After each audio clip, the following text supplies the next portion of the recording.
Aí qual é um outro mecanismo de controle? É a rarefação do discurso. Rarefeito é você tirar o peso de alguma coisa. Sim. Por isso que você diz rarefeito. E a rarefação acontece no discurso é dizendo que, na verdade, o discurso da pessoa não é porque ela é um cientista ou está vendo alguma prova científica. É porque ela é um religioso, porque ela quer implantar a religião dela, porque ela quer que o discurso dela de que Deus existe ou do que ela aceita na religião seja colocado nas escolas. Isso acontece demais, por exemplo, com o professor Marcos Eberlin, Sim. com a gente que é do design inteligente. Ficam dizendo que não querem nem saber dos argumentos que a gente apresenta. Só quer nos acusar de querer colocar criacionismo E nas aí tem escolas um e monte tudo de mais. hater. Exatamente. Aí começam as perseguições. Sim, sim, né? porque a gente tem podcast com o Marcos aqui, 2 já gravados, e a gente vê nos podcasts, né? Assim, 80% são excelentes comentários, mas sempre tem os haters ali querendo... Agora, nesse momento, o pessoal já deve estar... Eu tenho meus haters de estimação, modéstia à Que te parte. seguem aí. E não são poucos, viu? Aí o que é que acontece? Você tem esse rarefação do discurso, então isso é uma forma de tirar o peso do discurso. Você não vai discutir nada do cara. Nenhum argumento que ele está apresentando. Só vai dizer que ele está fazendo aquilo porque ele é um religioso. Um outro mecanismo de controle eles chamam também de... Como é que eles chamam, meu Deus? Segregação à loucura.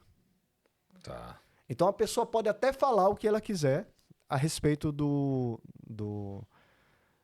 da evolução, da evolução, por exemplo, do tema que a gente está tratando, Sim. né? Porque isso serve para várias áreas, né? Ela pode até falar o que ela quiser, mas ela vai ser tratada como louca. Ela vai ser tratada como alguém que não tem racionalidade, que o seu discurso, a sua palavra não tenha valor. Então tirar o valor da palavra é um ad hominem, basicamente, das pessoas. Isso acontece, inclusive, no meio familiar, acontece na política, acontece em tudo quanto é lugar. Né? Um outro mecanismo de controle é o lugar de fala. Então, você não pode falar qualquer coisa em qualquer lugar e de qualquer jeito. Você tem que ter o seu doutorado, o seu mestrado, ser formado na área e tudo mais. Isso é um mecanismo de controle. Porque quem é formado naquela área tem que estar no que Foucault chama de verdadeiro. Quem é que vai, por exemplo, se formar em biologia negando Darwin?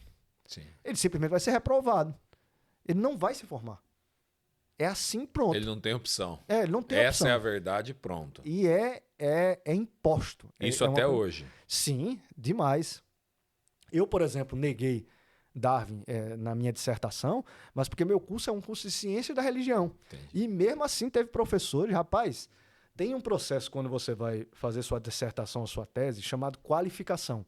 É quando você apresenta um projeto bem mais elaborado e você vai dar direcionamento no seu trabalho científico, seja a dissertação, seja a tese. E aí vai passar por uma banca para ver se é aprovada a qualificação para você continuar em frente com o seu trabalho. Quando eu mostrei meu trabalho nessa banca, um dos professores que estava nessa banca de qualificação levantou, pegou meu trabalho e jogou em cima da mesa assim e disse: não aprovo isso de jeito nenhum. Ô, louco. Aí os professores chegam, os outros 2 professores, né, meu orientador e o outro professor que São acabou 3 para aprovar. São 3. Aí o outro professor que acabou se tornando meu co-orientador depois, disse assim: mas peraí, rapaz, por que isso? Projeto bem feito, negócio bem feito, ele tá embasando tudo, tal, não sei o quê. Aí ele olhou para os 2 assim e disse: vocês não estão entendendo, não? O que ele tá falando aí no projeto dele é que o que a gente tá ensinando na sala de aula tá errado. Aí eu me lembro que eu olhei para ele e disse: rapaz, não é que ele pegou... Não é que é um evolucionista aí. Não é que ele pegou realmente o que eu tava querendo fazer. Aí o pessoal: não, mas não é assim, vamos deixar não sei o quê, vamos por aqui, e acabou sendo aprovado. Aí eu continuei e consegui fazer. Quando chegou na minha dissertação, que eu fui apresentar isso aí, eu apresentei foi 250 páginas, com 30 páginas só de referência bibliográfica. Então praticamente tudo que eu falo no livro tem a referência de alguém que falou, que está num artigo, que foi publicado, que é assim, assim, assado.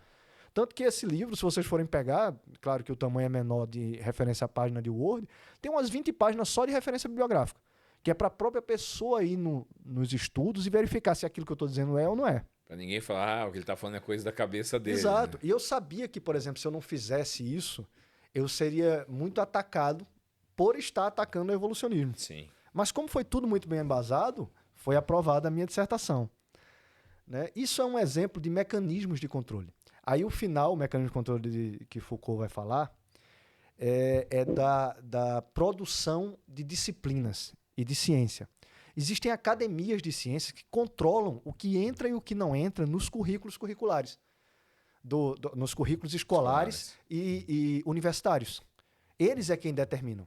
E eles, de cara, já descartam qualquer tipo de evidência relacionada com design inteligente e criacionismo, sem nem analisar. Tá entendendo? Então é uma hegemonia... Se não é uma igreja confessional, vai partir só para o evolucionismo. Né? Uma igreja não, uma escola. Exatamente. E mesmo uma confessional pode ter dificuldade de explicar alguma coisa que não seja evolucionismo. Sim. As pessoas podem querer denunciá-la, podem querer que o MEC tome alguma providência porque está ensinando errado, porque não sei o quê, segundo a visão que eles têm. Meu Deus. Então o que acontece? Esses 4 mecanismos explicam por que é que mesmo todo mundo sabendo que a evolução tem erros grotescos, que não tem mecanismos para ela ter acontecido, mesmo assim ela continua sendo ensinada. Porque esses mecanismos não deixam que outro discurso ganhe força. Compreende? São mecanismos sociais. Sim.